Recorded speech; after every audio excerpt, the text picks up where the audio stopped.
The walk to class turned deadly in an instant. I'm Caroline Forback, and coming up, I'll take you to the intersection where a WVU student was killed by a vehicle. I'm Megan Bashara, and coming up on WVU News, I'll take you to a pottery workshop dedicated to fighting local hunger. Drug driving is on the rise in West Virginia. I'm Noelle Fort, and I'll tell you how driving on your medication can be so dangerous. Our Emmy Award-winning WVU News starts now.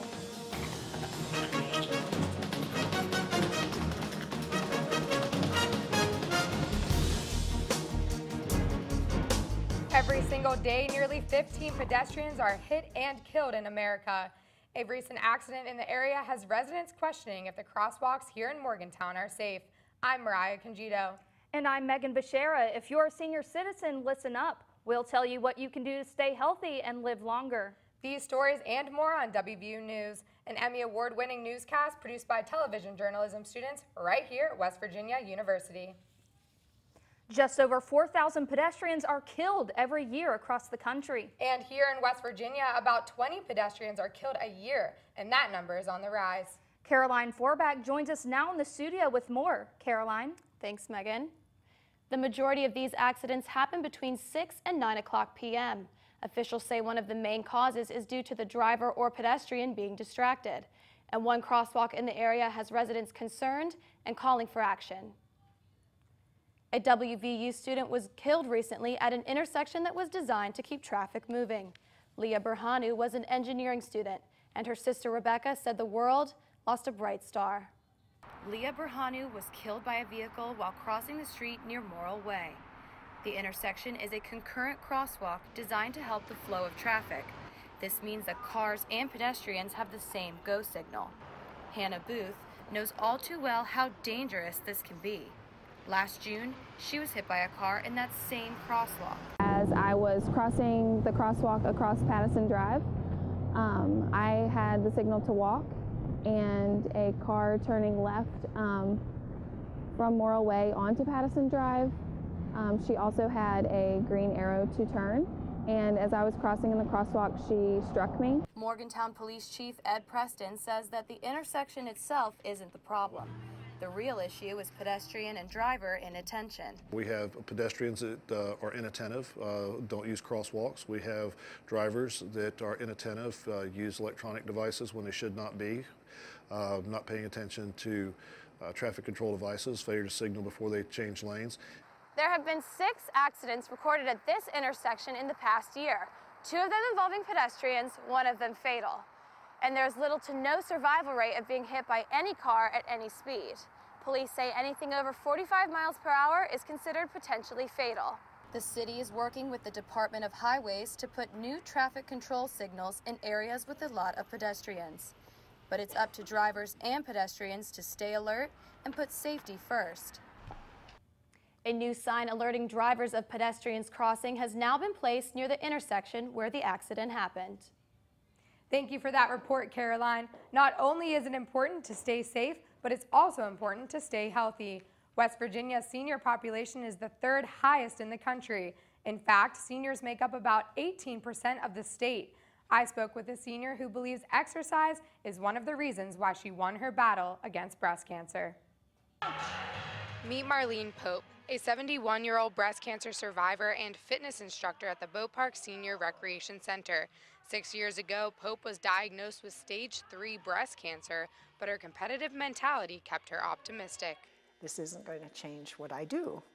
And I believe strongly in being physically fit, and I think it makes a difference in how I mentally approach things as well as physically. Her goal is to always be physically active. She believes fitness was key in saving her life. It is never too late in life to be physically active. Marlene's whole body modified workout focuses on balance, strength, and coordination. In order to do this, Marlene's students use a ball, resistance bands, and weights like these. Doctors say being physically active is the best way for senior citizens to fight off diseases and to stay healthy. Physically active patients are healthier, and I have often seen patients' blood pressure get better, their sugar get better when they have diabetes. I've seen their weight improve, all these from physical activity. Doctors agree that only 150 minutes of physical activity a week can reduce your risk of diseases such as high blood pressure and diabetes. Pope teaches class twice a week at Boat Park, and she's thrilled to report that she will be 5 years cancer-free this May.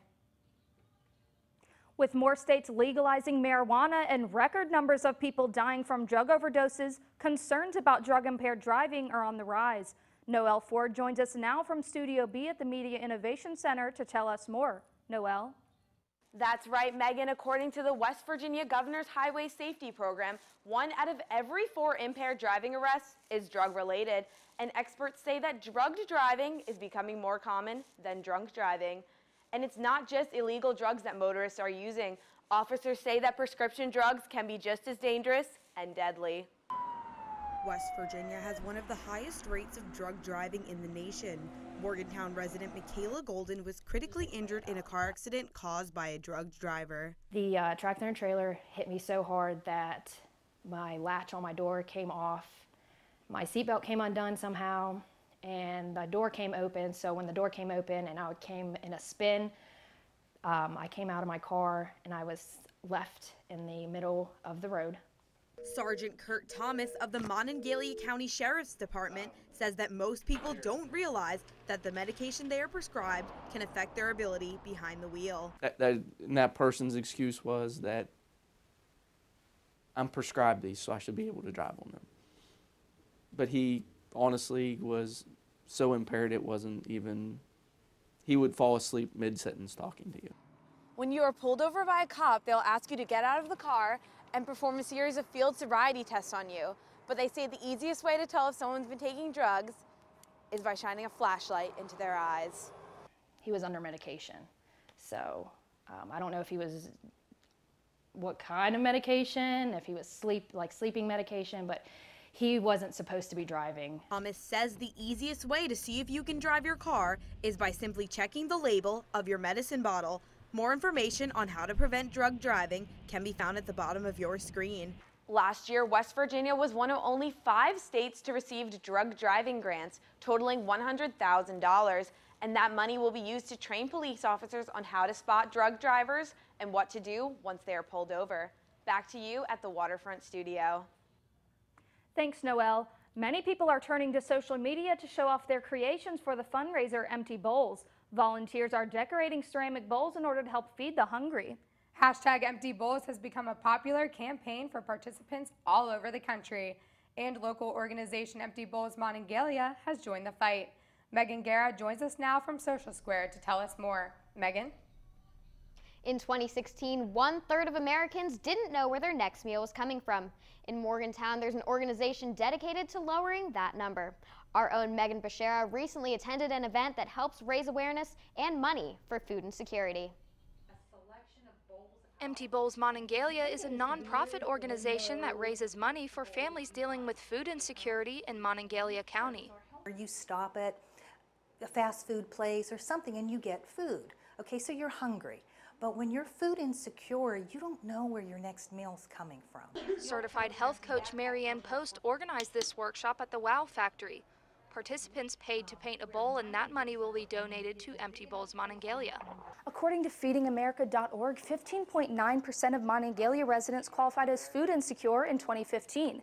This bowl and dozens of others will be donated to Empty Bowls Monongalia for their annual luncheon at the end of the month. Participants here, including Melissa Cargill, found the statistics regarding food insecurity alarming. It's surprising, and I'm glad to be able to help in some way. Post says the luncheon brings the entire community together. You're standing in a soup line, but you're doing that so others don't have to. About a dozen people participated in the workshop that was on February 7th.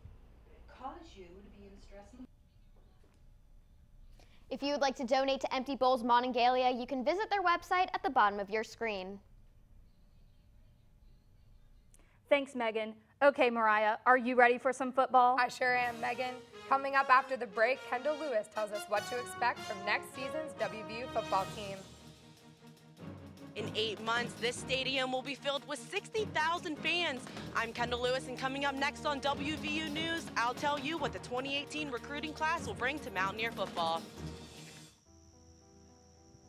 For me, it all started with a question. Why?